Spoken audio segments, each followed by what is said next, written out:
Shalom, family. Shalom, shalom. Welcome to day 2 of Escaping the Matrix. Today's going to be a little short. Still trying to decide how to attack this whole thing. And it might be better that I don't plan it out. But I like to have a plan, and that's, once again, part of the Matrix.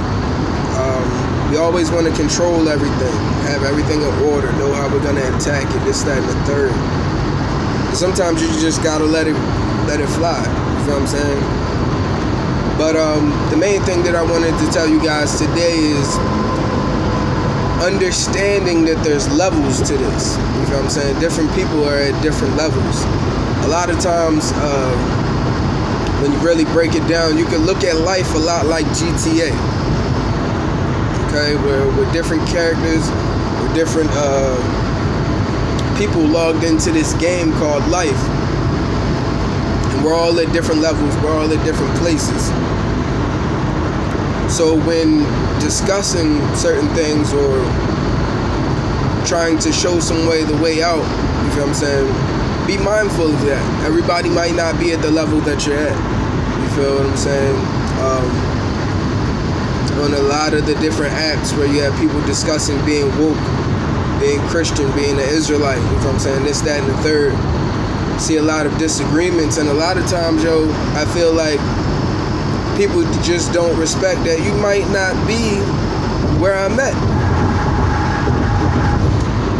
Simple as that, you feel what I'm saying? It's not that hard. Like, I wasn't born with the knowledge that I have today, but I was open to learning more, you feel what I'm saying? And I have to remember that I was once where a lot of people are, you feel what I'm saying? And I have to respect that. And it's just that, you feel what I'm saying? Everybody's not going to be ready to hear the truth. I believe it's 1 Thessalonians, forgive me for paraphrasing, I don't have a Bible in front of me, but have I become your enemy because I tell you the truth? No. You know what I'm saying? You shouldn't hate me for telling you the truth. You know what I'm saying? You shouldn't even hate the truth. If anything, you should hate that we grow up in a world or a society that is built on lies.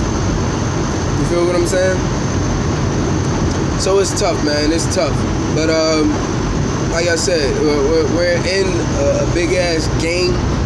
A lot of people call it a simulation.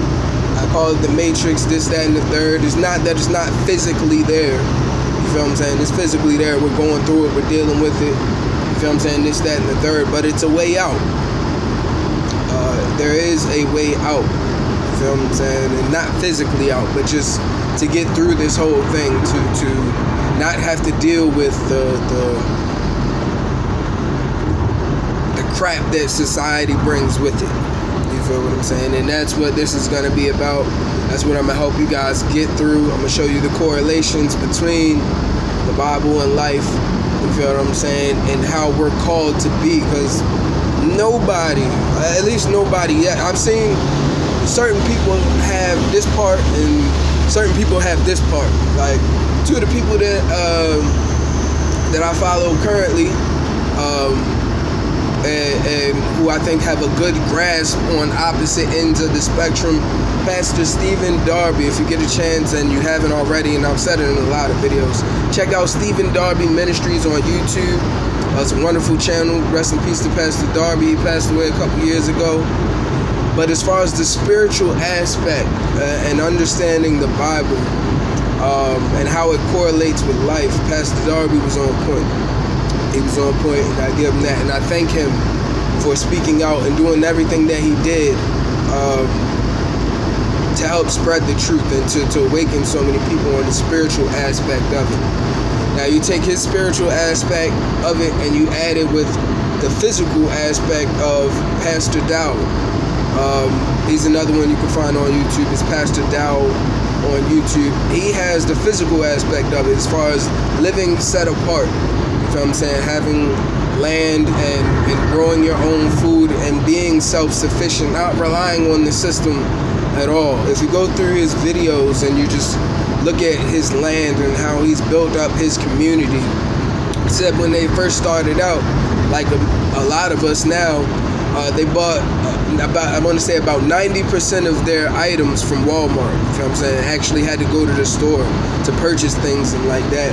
And he said in the 20 to 25 years, I believe they've been on this community, they've reduced it from 90% down to about 10%. You feel what I'm saying? And that's just amazing to me.